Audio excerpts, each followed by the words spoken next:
Hi friends, welcome to our YouTube channel J educations. तो फ्रेंड्स, आज इस वीडियो में हम डिस्कस करने वाले हैं अप्लाइड मैकेनिक्स के कुछ टॉपिक्स। इसके पहले मैं कुछ टॉपिक डिस्कस कर दिया हूं, उसका वीडियो आपको डिस्क्रिप्शन बॉक्स में मिल जाएगा, जाकर वो वीडियो जरूर देखें। तो आज का जो टॉपिक है वो है पाँचवां टॉपिक यानी कि यूनिट्स मैं पहले वीडियोज़ में डिस्कस किया हूँ कौन कौन सा टॉपिक पहले चैप्टर में है, तो उसको आप ज़रूर जाके देखिएगा। आज का जो टॉपिक है वो है आपका यूनिट्स। तो आज का जो लेक्चर रहेगा इसमें मैं फर्स्ट चैप्टर की सारे टॉपिक्स को कवर करूंगा और कवर करने के साथ साथ कुछ इंपॉर्टेंट टर्म्स भी होंगे फर्स्ट चैप्टर के, उनको भी मैं इसमें इंक्लूड करके कराऊंगा। जैसा कि आपको आने वाले आगे के जो चैप्टर्स होंगे उनमें आपको क्या है कि न्यूमेरिकल्स लगाने पड़ेंगे, तो न्यूमेरिकल्स में उन टर्म्स की ज़रूरत पड़ेगी, तो कुछ इंपॉर्टेंट टर्म्स भी लास्ट में हम लिख कर देंगे जो कि आपको याद रखना है।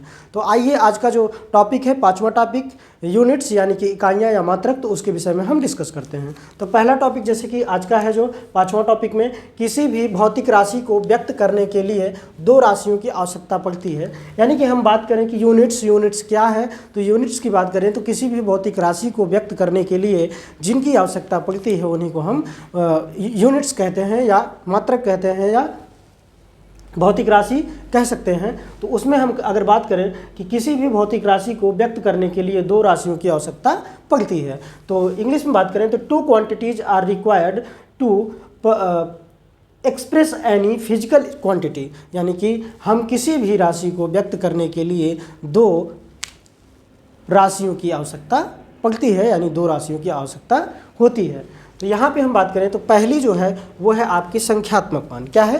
पहला जो है आपका वो संख्यात्मक मान है और दूसरा है यूनिट्स यानी कि मात्रक। संख्यात्मक मान को हम न्यूमेरिकल वैल्यूज कह सकते हैं और यूनिट्स को हम मात्रक कह सकते हैं। एग्जाम्पल के तौर पे फ्रेंड्स, जैसा कि कभी कभी आपने देखा होगा कहीं पे 5 kg लिखा रहता है, 5 न्यूटन लिखा रहता है ना, 6 kg लिखा रहेगा, तो उसमें क्या होता है, उस kg और 5 क्या है, तो इसके विषय में पहले हमको जानना बहुत ज़रूरी है। तो यहाँ पर मैंने एग्जाम्पल लिया है एक 2 kg का। कितने का?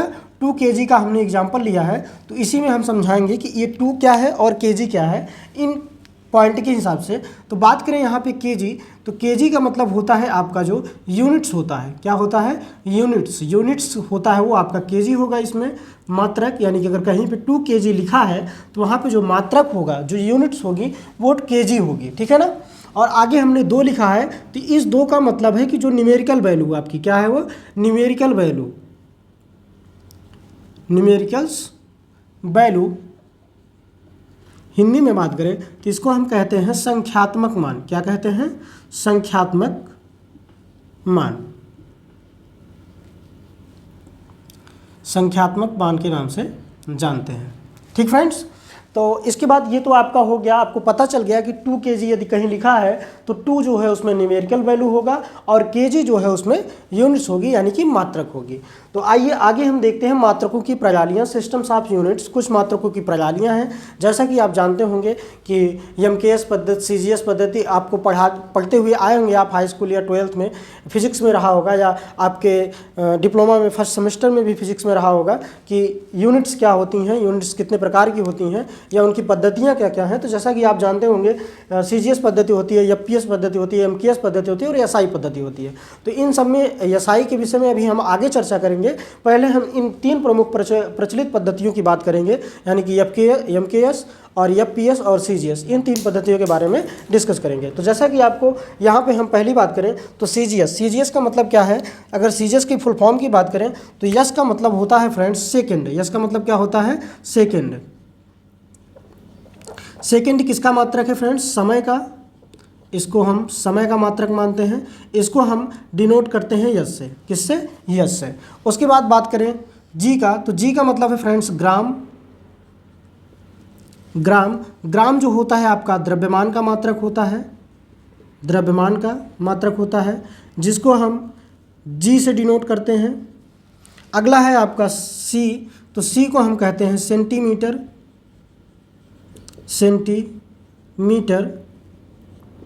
जिसको हम किसका मात्रक मानते हैं? लंबाई का। और इसको cm से डिनोट करते हैं। किससे? cm से डिनोट करते हैं, ठीक है ना।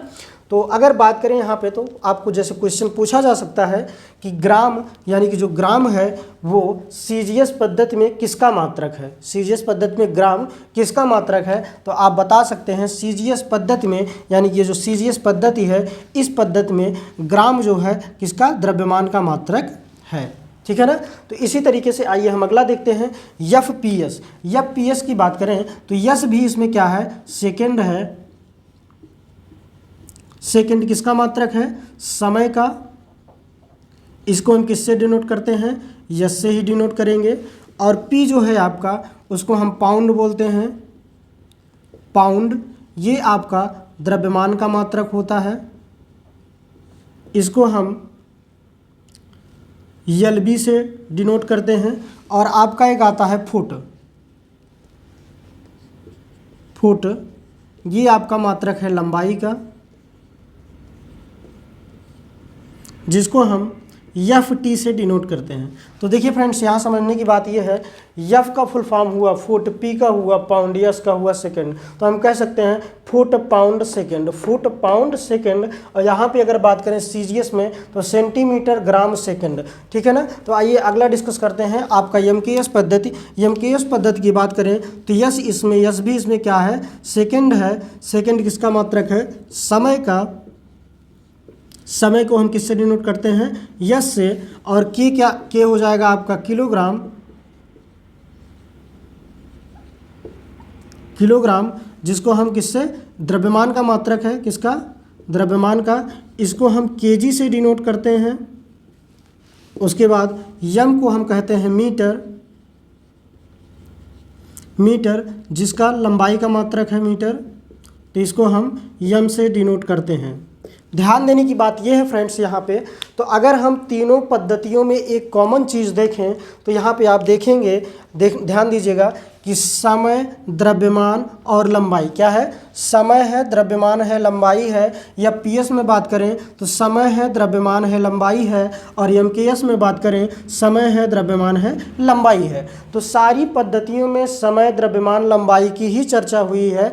बस आपको ध्यान इतना देना है कि सीजीएस पद्धति में याद करने की ट्रिक थोड़ा सा यहाँ से देखना, सी से बना सेंटीमीटर, जी से बना ग्राम, यस से बना सेकेंड। तो यहाँ पे देखेंगे तो सेंटीमीटर किसका मात्रक है, लंबाई का। यदि आपसे क्वेश्चन पूछा जाए कि सीजीएस पद्धति में लंबाई का मात्रक क्या है तो आप यहाँ से बता सकते हैं सीजीएस पद्धति में सी का मतलब सेंटीमीटर, तो हम कह सकते हैं लंबाई का मात्रक सेंटीमीटर है। अगर इसी तरीके से पूछा जाए सीजीएस में द्रव्यमान का मात्रक क्या है तो जी से, जी देखिए, जी से ग्राम, जी से ग्राम, तो हमारा द्रव्यमान का मात्रक क्या हो गया, ग्राम। अगर इसी तरीके से बात करें कि सीजीएस पद्धति में समय का क्या मात्रक है तो सेकेंड। एक चीज़ यहाँ पे और ध्यान देना फ्रेंड्स, जैसा कि हमने बोला यस, यस बोला सीजीएस पद्धति में, तो आप अगर ध्यान देंगे तो सभी में यस लास्ट में आया है। यस जो है किस में आया है, सभी में लास्ट में आया है।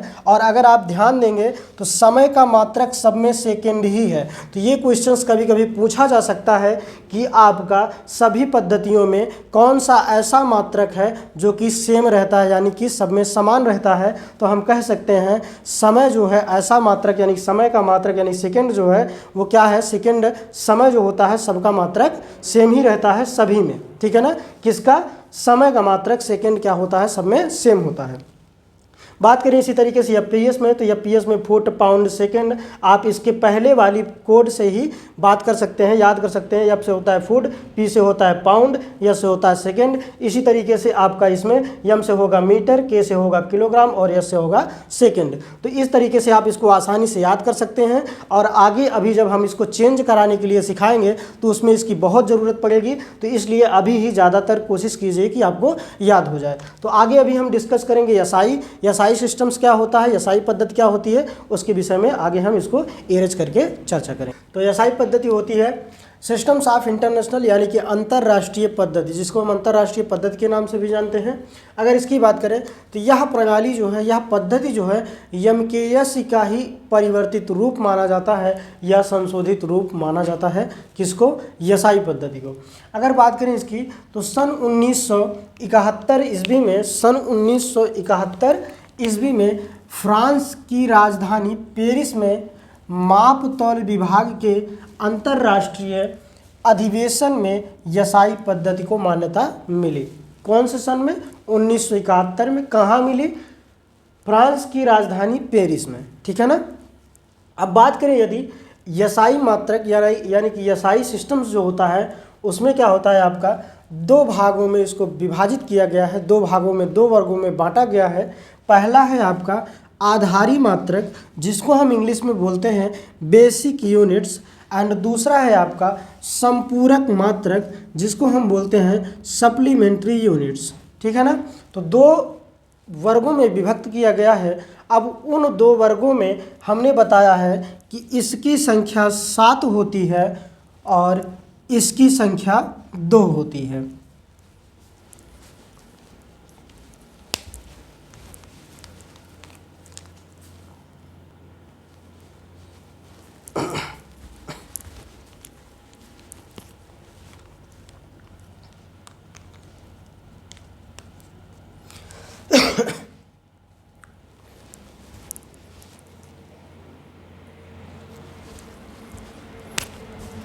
इसकी संख्या 7 होती है। अब 7 यानी कि अगर बात करें तो बेसिक यूनिट्स हमारी 7 होती हैं और सप्लीमेंट्री यूनिट्स हमारी 2 होती हैं। इसकी संख्या 2 होती है। तो अगर हम बात करें इन 7 बेसिक यूनिट्स की, तो जो सबसे पहली यूनिट्स है वो है लंबाई, जिसको हम लेंथ कहते हैं। लेंथ का मात्रक होता है मीटर, इसको हम यम से डिनोट करते हैं, और बीमा होती है इसकी यल। ठीक है ना। अगला होगा आपका दूसरा द्रव्यमान यानी कि मास। मास का मात्रक जो होता है किलोग्राम, और इसका संकेत होता है केजी, और इसकी बीमा होती है यम। बात करें तीसरा समय। समय यानी कि टाइम। टाइम का जो मात्रक होता है वो होता है सेकेंड, और इसका संकेत होता है यस, और बीमा होती है इसकी टी। इसी तरीके से चौथा जो आपका है तापमान यानी कि टेम्परेचर। टेम्परेचर का होता है केल्विन, और इसका मात्रक होता है केल्विन, इसका संकेत होता है के, और इसकी बीमा होती है के। यानी कि यहाँ पे बात करें संकेत में तो स्मॉल के होता है, और बीमा जो होती है वो कैपिटल के होती है। ध्यान देने की बात यही है आपकी इसमें। पांचवा जो होता है वो है धारा, यानी कि जिसको हम करंट बोलते हैं। करंट में आपका एम्पियर, एम्पियर होता है इसका मात्रक, और इसे हम ए से डिनोट करते हैं, यानी इसका संकेत ए है, और इसकी बीमा भी ए ही होती है। बात करें अगला छठवां तो ज्योति तीव्रता। ज्योति तीव्रता जो होती है उसका मात्रक है कैंडिला, और संकेत है सी डी, और बीमा है सी। बात करें अगला पदार्थ की मात्रा। पदार्थ की मात्रा को हम कहते हैं मोल, और संकेत इसका है मोल। इसमें यम ओ एल ई रहेगा, लेकिन संकेत में केवल और केवल यम ओ एल ही रहेगा, और इसकी बीमा होती है यन। तो ये आपकी बेसिक यूनिट्स थी, जिनको हम आधारी मात्रक भी बोल सकते हैं। कभी कभी कॉम्पिटिटिव एग्जाम में क्वेश्चंस पूछता है कि आधारी मात्रक यानी कि बेसिक यूनिट्स की संख्या कितनी है, तो आप वहाँ बता सकते हैं कि बेसिक यूनिट की संख्या 7 होती है। तो आइए देखते हैं अगला जो है आपका संपूरक मात्रक। संपूरक मात्रक में सप्लीमेंट्री यूनिट्स आता है। सप्लीमेंट्री यूनिट्स में आपका कितनी संख्या है? इसकी संख्या 2 होती है, जैसा कि मैंने पहले भी बता दिया है, और इसका हमने यहाँ पे नाम और मात्रक और संकेत लिख दिया है। तो नाम में 2 ही होता है। पहला होता है समतल कोण, जिसको हम प्लेन एंगल बोलते हैं। बहुत ज़्यादा इंपॉर्टेंट है ये दोनों, एग्जाम में लगभग पूछा जाता है। समतल कोण का मात्रक रेडियन होता है, इसको आरएडी से आरएडी से संकेत में डिनोट करते हैं। और जो आपका दूसरा है वो है ठोस कोण। ठोस कोण मतलब सॉलिड एंगल। सॉलिड एंगल को हम लोग स्टेरेडियन बोलते हैं, और इसको एसआर से डिनोट करते हैं। ठीक है ना। तो ये आपका सप्लीमेंट्री यूनिट था, संपूरक यूनिट था। तो आपका अभी एक यूनिट बचा है व्युत्पन्न मात्रक, डिराइव्ड यूनिट्स। डिराइव्ड यूनिट्स क्या होता है फ्रेंड्स? वे मात्रक जो आधारी मात्रक से निकल कर आते हैं, उन्हें हम व्युत्पन्न मात्रक कहते हैं। यानी कि बात करें आधारी मात्रक, तो आधारी मात्रक हमने कितने बताया था, 7 आधारी मात्रक बताए थे। कौन कौन सा, वो आपको वीडियो में दिखा होगा, ठीक है ना। तो उनसे मिला करके जो हम मात्रक बनाते हैं उन्हीं को हम क्या कहते हैं, हम कहते हैं व्युत्पन्न मात्रक। एग्जाम्पल के तौर पे जैसे हमने यहाँ पर लिया है क्षेत्रफल। अब क्षेत्रफल को हम क्या लिख सकते हैं, क्षेत्रफल की यदि हम बात करें तो इसको हम लिखते हैं लंबाई गुणे चौड़ाई, ठीक ना, लंबाई गुणे चौड़ाई। अगर इसकी हम बात करें तो लंबाई को किस में मापते हैं, यल में मापते हैं। किस में मापते हैं, यल में मापते हैं। और चौड़ाई को किस में मापते हैं, यल में मापते हैं। यानी कि लंबाई को भी यल से मापते हैं, चौड़ाई को भी। तो यल का मतलब क्या होता है, यल का मात्रक क्या होता है, यल मतलब लंबाई का मात्रक क्या होता है, लंबाई का मात्रक की बात करें तो मीटर होता है। तो हम इसको लिख सकते हैं, लंबाई को हमने मीटर में ज्ञात किया, चौड़ाई को भी हम मीटर में ज्ञात करेंगे, तो इसको हम लिख सकते हैं मीटर स्क्वायर।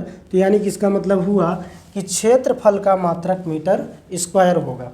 अब यही बात करें आयतन, आयतन को हम निकालते हैं लंबाई गुणे चौड़ाई गुणे ऊंचाई, ठीक है ना, लंबाई गुणे चौड़ाई गुणे ऊंचाई। तो बात करें लंबाई को हम यल से प्रदर्शित करते हैं, चौड़ाई को भी लंबाई में ही नापेंगे। उसके बाद अगर देखें तो ऊंचाई को ही हम लंबाई में मापेंगे, क्योंकि कोई भी ऊंचाई वाली चीज़ है तो उसकी हाइट लंबाई में मापेगी, चौड़ाई हो तो लंबाई में मापेगी और लंबाई है तो लंबाई में नापेगी ही। तो अब इसमें से अगर हम बात करें तो लंबाई का मात्रक क्या होता है, मीटर, और चौड़ाई का मात्रक मतलब लंबाई में मापेंगे तो मीटर, और यहाँ पर भी इसका ऊंचाई का भी मीटर। तो यहाँ पे यदि हम देखेंगे तो यम गुणे यम गुणे यम गुणे होता है यम क्यूब। यानी कि इसका मतलब हुआ कि आयतन का मात्रक यम क्यूब होता है। इसी तरीके से बात करें चाल, तो चाल का सूत्र होता है दूरी बटे समय। चाल बराबर दूरी बटे समय। अगर इंग्लिश में बात करें तो distance upon time. Distance upon time की बात करें तो डिस्टेंस क्या होता है हमारा, दूरी। दूरी को हम किस में नापते हैं, लंबाई में। तो यहाँ पे हम यल कर सकते हैं। और टाइम को किस में मापते हैं, टी अगर देखें तो इसको हम मापते हैं सेकंड में। यानी कि हम बात करें तो लंबाई का मात्रक क्या होता है भैया, आपका लंबाई का मात्रक होता है मीटर। और इसी तरीके से अगर हम टाइम की मात्रक की बात करें, टाइम यानी समय, समय का मात्रक होता है सेकंड।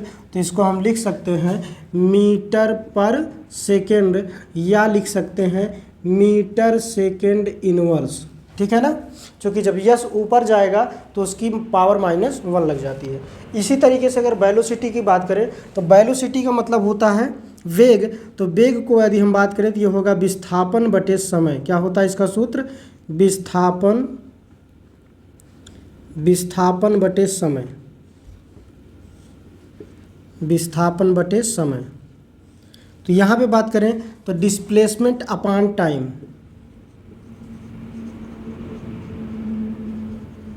Displacement upon time. अगर डिस्प्लेस अपॉन टाइम की बात करें तो इसको हम डिस्प्लेसमेंट यानी विस्थापन को किस में मापते हैं, मीटर में ही मापते हैं। और टाइम को हम सेकेंड मापते हैं। तो इसका मतलब हुआ मीटर पर सेकेंड, या इसको भी हम लिख सकते हैं मीटर सेकेंड इनवर्स।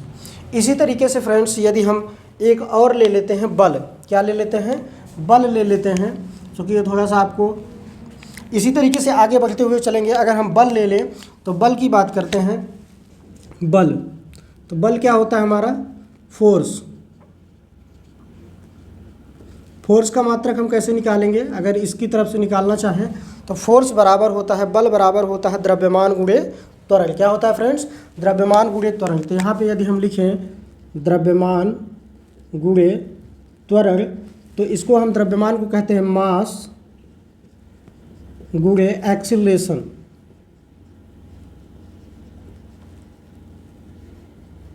एक्सीलरेशन, ठीक है ना। तो यहाँ पे अगर हम द्रव्यमान की बात करें तो हमने जो अभी आधारी मात्रक पढ़ा था उसमें हमने पढ़ा था कि द्रव्यमान का मात्रक होता है केजी। क्या होता है, केजी। तो इस तरीके से द्रव्यमान का मात्रक हो जाएगा केजी गुणे एक्सीलरेशन। एक्सीलरेशन का मात्रक जब आप निकालेंगे तो इसका आएगा मीटर पर सेकेंड स्क्वायर। क्या आएगा, मीटर पर सेकेंड स्क्वायर। इसको हम लिख सकते हैं केजी मीटर पर सेकेंड स्क्वायर, या इसको हम लिख सकते हैं किलोग्राम मीटर सेकेंड की पावर -2, या इसको हम लिख सकते हैं न्यूटन। क्या लिख सकते हैं? न्यूटन। ठीक है ना। तो ये आपका बल का मात्रक था। तो इस तरीके से आपका ये हो गया फोर्स का मात्रक। तो इसी तरीके से आप व्युत्पन्न मात्रक जितने भी होते हैं, जो कि क्या होते हैं, आधारी मात्रक, जो हमने 7 मात्रक बताए, उनकी सहायता से निकाले जा सकते हैं। तो फ्रेंड्स ये थे, हमने 5 आपको निकाल के दिखा दिए हैं।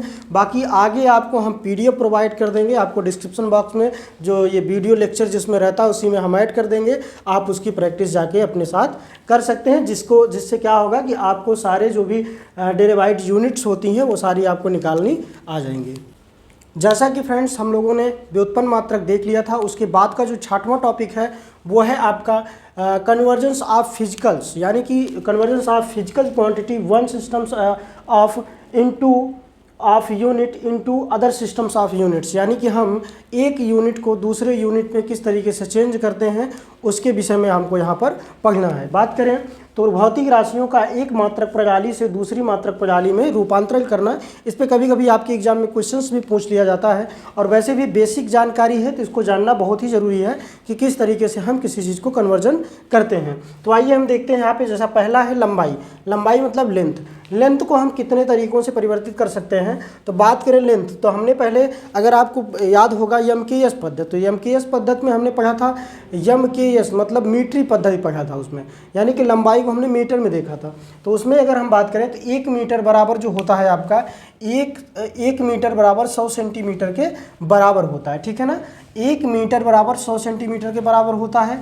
1 सेंटीमीटर बराबर 1/100 मीटर के बराबर होता है। अब यहाँ से देखना थोड़ा सा, 1 मीटर को हम इधर लेके चले गए और उसके बाद 100 इसके नीचे चलाएगा तो 1 सेंटीमीटर बराबर 1/100 मीटर हम बोल सकते हैं। उसके बाद अब यहाँ पे बात करेंगे तो 1 सेंटीमीटर बराबर, अब यहाँ पे देखिए 10, 1/100 था तो 1/100 को हम 10 की घाते -2 के रूप में लिख सकते हैं। यानी कि इसको यहाँ पे जो 1/100 है इसको हम लिखने की बात करें तो 1/10 की पावर 2 लिख सकते हैं। चूँकि 10 का गुणा 10 में होगा तो आता 100 ही है, तो इसलिए इसको पावर 2 लिख सकते हैं। और यही पावर जब ऊपर जाती है तो -2m यानी कि -2 मीटर हो जाएगी। अगला है 1 इंच बराबर। 1 इंच बराबर होता है 2.54 सेंटीमीटर। कितना होता है? 1 इंच बराबर तो होता है 2.54 सेंटीमीटर। तो 1 सेंटीमीटर कितने के बराबर होगा? 1/2.54 इंच के बराबर होगा। तो वही चीज़ अगर हम देखेंगे तो 1 सेंटीमीटर बराबर 2.54 से जब 1 में भाग देंगे तो 0.394 इंच आ जाएगा। तो यानी कि हम इसको याद करना है हमको लंबाई वाले में कि 1 सेंटीमीटर बराबर 10 की घाते -2 मीटर और 1 सेंटीमीटर बराबर 0.394 इंच होता है। इसी तरीके से फ्रेंड्स अगर फुट की बात करें, फुट में तो 1 फुट बराबर 12 इंच के बराबर होता है 1 फुट।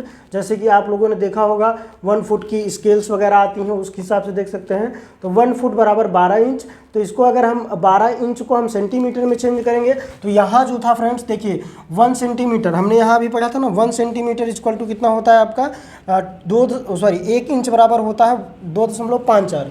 कितना होता है? 1 इंच बराबर 2.54 होता है। तो 1 फुट बराबर दिया है 12 इंच। तो 12 इंच की जगह पे यदि इंच की जगह पे हम 2.54 सेंटीमीटर, यानी कि 1 इंच बराबर 2.54 सेंटीमीटर, तो 12 इंच बराबर 12 × 2.54 सेंटीमीटर। तो जब पूरा कर देंगे तो 1 फुट बराबर जो हमारा निकल के आएगा तो इसमें हम मल्टीप्लाई करेंगे तो आएगा 30.48 सेंटीमीटर।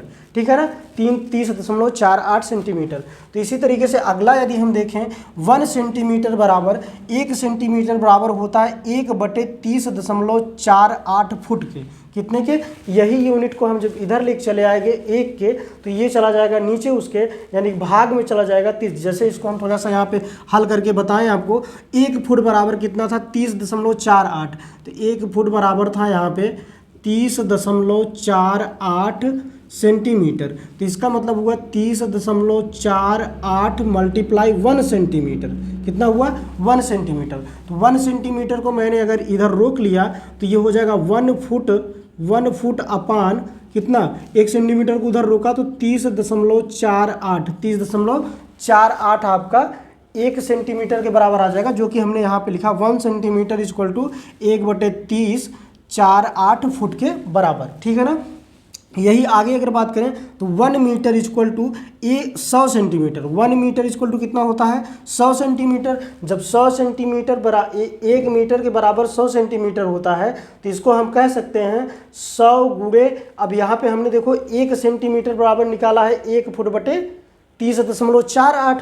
जब एक सेंटीमीटर बराबर निकाला 1 फुट बटे 1 बटे 30.48, तो 1 बटे 30.48 को 100 से हम मल्टीप्लाई करेंगे तो ये आएगा हमारा 100 बटे 30.48। तो अगर हम भाग देंगे 30.48 का 100 में तो आता है 2.8 समथिंग कुछ आएगा, जो कि लगभग वो आप 2.28 के समथिंग आता है, जो कि आपको लिखा जाता है 3.3 फुट में। ठीक है ना। आगे बात करें तो 1 मीटर इक्वल टू होता है 3.3 फुट। 3.3 फुट इसको हम लगभग में मान लेते हैं 1 मीटर इक्वल टू 3.3 फीट। इसको इस तरीके से भी हम लिख सकते हैं। अब बात करें आगे द्रव्यमान। द्रव्यमान नहीं, मास की बात करें तो मास में कुछ यूनिट ऐसी होती है जिनको हमें चेंज करना होता है। तो उसमें आपका आएगा पहला 1 kg। 1 kg इक्वल टू होता है 1000 ग्राम के। 1 किलोग्राम बराबर होता है 1000 ग्राम के, जो कि यहाँ पर दिखाए हैं। 1 पाउंड बराबर, जिसको हम पाउंड को LB से डिनोट करते हैं, वो 1 पाउंड बराबर होता है 0.054 kg। और यही अगर बात करें तो इसको हम अगर ग्राम में चेंज करेंगे तो ग्राम में चेंज करने पे हो जाएगा 454 यानी कि 454 ग्राम के बराबर हो जाएगा। इसीलिए हम कह सकते हैं 1 पाउंड इक्वल टू 454 ग्राम के बराबर होता है। ठीक ना। तो ये तो आपका मास का हो गया। इसी तरीके से यदि हम टाइम का देखें, टाइम की यूनिट को चेंज करने में तो 1 घंटा बराबर 60 मिनट होता है। 1 मिनट बराबर 60 सेकेंड होता है। 1 घंटा बराबर 60 मिनट, तो 60 मिनट और यहाँ पे अगर हम सेकेंड में मल्टीप्लाई करेंगे तो लगभग हो गया 3600 सेकेंड बराबर होता है 1 घंटे के। तो 1 घंटा बराबर 3600 सेकेंड यहाँ पर हम लिख सकते हैं। ठीक ना, 3600 सेकेंड। तो ये फ्रेंड्स आपका था लंबाई का, द्रव्यमान का और समय के, यानी कि लेंथ, मास एंड टाइम का आपका कुछ मात्रक प्रणालियों में, डिफरेंट टाइप की मात्रक प्रणालियों में कैसे चेंज किया जाता है। ये तो बेसिक था, आपको हमने चेंज करके दिखाया। और इसी पे कभी कभी क्या होता है, आपका क्वेश्चन पूछ लेता है। जैसे पूछ लेगा वेग को किसी पद्धति में चेंज कीजिए, तो वहाँ पे हमको कैसे चेंज करना है, जब तक ये चीज़ें आपको मालूम नहीं रहेंगी वहाँ पे हम चेंज नहीं कर सकते हैं। तो इसलिए आपको इसको याद करना बहुत ही ज़रूरी है। और मेन चीज़ है कि आपको समझना, जैसे हमने यहाँ पे थोड़ा सा निकाल के भी बता दिया किस तरीके से कैसे कैसे आया है, वो चीज़ आप उम्मीद है कि आप समझ गए होंगे। नहीं समझ पाए होंगे तो वीडियो को रिवाइज करके दोबारा देखेंगे तो हमें उम्मीद है आपको ये टॉपिक समझ में आ जाएगा। तो आइए हम आगे इस पर सवाल कुछ कराते हैं, 1-2 सवाल कराएंगे, उसके बाद हम अपने अगले टॉपिक की तरफ जाएंगे, रिजिड बॉडी की तरफ। तो जैसा कि फ्रेंड्स हम क्वेश्चन लगवाने वाले थे और उसको क्वेश्चन को हमने यहाँ पे लिख दिया है। जैसा क्वेश्चन है, वेग के मात्रक को एक मात्रक प्रणाली से दूसरे मात्रक प्रणाली में परिवर्तित करना। यानी कि जो वेलोसिटी है, जो वेग होता है, वेग को हम किसी one systems of unit into other systems of unit में क्या करना है, उसको हमें क्वांटिटीज को कन्वर्जन करना है। ठीक है ना। तो बात करें अगर सॉल्यूशन की, तो MKS मात्रक में प्रणाली में जो वेग का मात्रक होता है, बेसिकली हमें वेग का जो मात्रक होता है वो हमें पता है मीटर पर सेकेंड होता है। ठीक है ना, कितना होता है मीटर पर सेकेंड। तो अभी जब पूछ लेगा वेग को MKS से CGS में परिवर्तित करना है, क्या पूछता है, MKS वेग प्रणाली को MKS से CGS पद्धति में परिवर्तित करना। तो हमको MKS में पता है कि मीटर पर सेकेंड होता है, तो उसके हिसाब से हम कैसे चेंज करते हैं आइए देखते हैं। तो जैसे हमें दिया है मीटर पर सेकेंड, तो यहाँ पे हम ले लेंगे 1 मीटर पर सेकेंड, 1 मीटर पर सेकेंड के हिसाब से ले लेंगे। तो अब यहाँ पे ध्यान देना कि MKS पद्धति में वेग यानी जो मीटर होता है, मीटर किस में होता है, इसमें। तो वैसे ही CGS पद्धति में क्या हो जाएगा, सेंटीमीटर। चूँकि इसमें मीटर होता था तो इसमें सेंटीमीटर होता था, तो इसके हिसाब से 1 मीटर पर सेकेंड इक्वल टू, अब यहाँ पे 1 मीटर बराबर कितने सेंटीमीटर के, तो हम कह सकते हैं 1 मीटर बराबर 100 सेंटीमीटर के। तो 1 मीटर बराबर 100 सेंटीमीटर, तो हम लिख सकते हैं सेंटीमीटर बटे सेकेंड। क्या लिख सकते हैं, सेंटीमीटर बटे सेकेंड। यानी कि हम इसको लिख सकते हैं 100 सेंटीमीटर पर सेकेंड, 100 सेंटीमीटर पर सेकेंड, ठीक है ना। तो ये आपका MKS से CGS में चेंज हो गया। हमको केवल ध्यान ये देना है कि यहाँ जो 1 मीटर था, 1 मीटर बराबर कितने सेंटीमीटर के, तो 1 मीटर बराबर 100 सेंटीमीटर के, जैसा कि अभी हमने पीछे जो आपको चेंज करना सिखाया था उसमें हमने बताया था कि 1 मीटर बराबर 100 सेंटीमीटर के होता है। ठीक, अगला कभी कभी पूछता है MKS से FPS पद्धति में चेंज करना। MKS से FPS में कैसे चेंज करेंगे, तो जैसे हमने यहाँ पे बोला 1 मीटर ही लेंगे, 1 मीटर पर सेकंड जो हमारी यूनिट होती है उसी को लेना है। अब ध्यान ये देना है कि यहाँ पे 1 मीटर था, यहाँ पे FPS में क्या हो जाएगा, MKS में होता था मीटर किलोग्राम सेकंड, FPS में होता था फुट पाउंड सेकंड। तो अब इसमें लंबाई का मात्रक यानी मीटर जो इसमें था वो F में क्या हो जाएगा, फुट हो जाएगा। तो हमने पढ़ा था 1 मीटर बराबर कितना फुट, 1 मीटर बराबर हमने पढ़ा था 3.3 फुट के। तो यहाँ हम लिख सकते हैं 3.3 फुट बटे सेकेंड, 3.3 फुट बटे सेकेंड। तो बराबर हम कह सकते हैं कि 3.3 फुट प्रति सेकेंड, ठीक है ना, फुट प्रति सेकेंड। तो ये आपका इस तरीके से कन्वर्जेंस होता है, किसमें, एक मात्रक से, एक प्रणाली से दूसरे प्रणाली में। तो आइए हम अगला देखते हैं इसी टॉपिक पे निर्धारित। यदि यहाँ पे वेग दिया है, वेग की जगह केवल और केवल हम क्वेश्चन में त्वरण कर देते हैं एक्सीलरेशन, ठीक है ना, ध्यान देना यहाँ पे, इसमें हम केवल एक्सीलरेशन कर दे रहे हैं, यहाँ पे त्वरण, ठीक है ना। त्वरण का निकाल के हम देखेंगे तो कैसे देख पाएंगे इसमें। अब हम यहाँ पे इसको हम थोड़ा सा इरेज करेंगे, इसका ये इरेज करेंगे और ये हम साफ कर देते हैं थोड़ा सा आपको, ताकि समझाने में अच्छा रहे, ठीक है। ये और ये हमने जो निकाला था इसको, ठीक।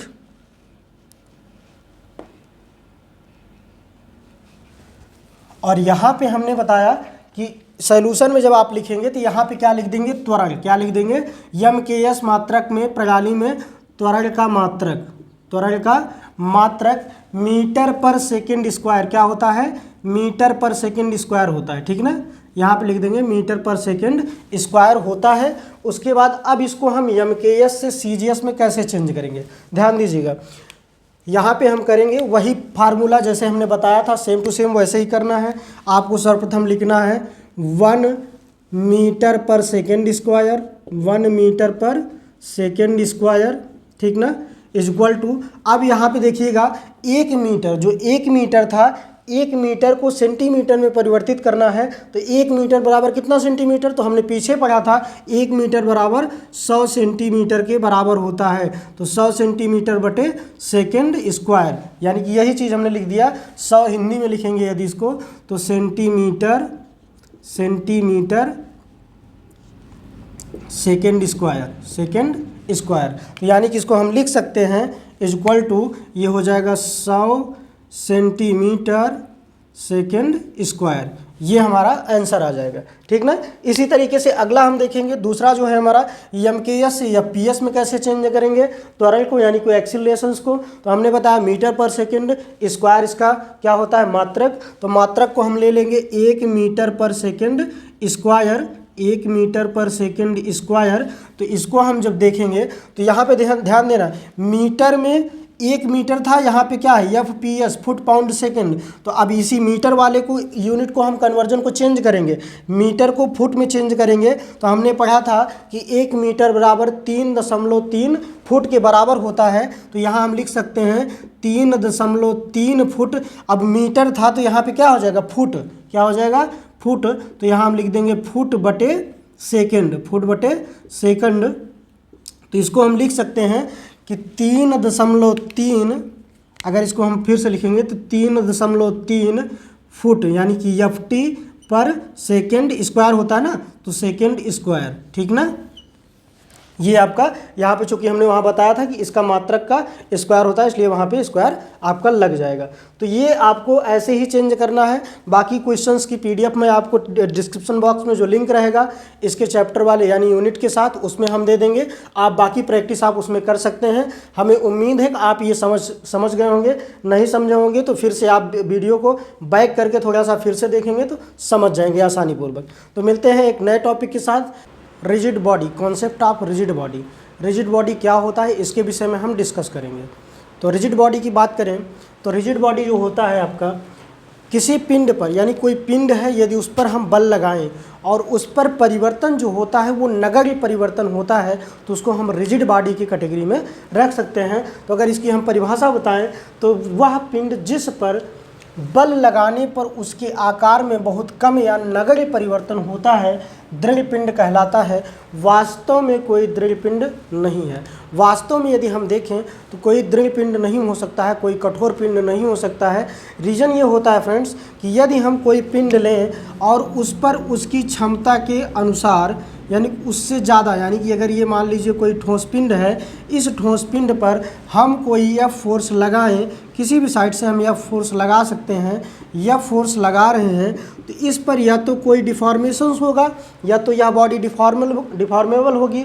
अगर एक समय होगा कि कम फोर्सेस पे डिफॉर्म नहीं होगी, लेकिन जब उससे ज़्यादा, यानी कि जितनी इसकी क्षमता है, कैपेसिटी है, उससे ज़्यादा हम फोर्स लगा देंगे तो यह बॉडी क्या हो जाएगी, डिफॉर्म हो जाएगी।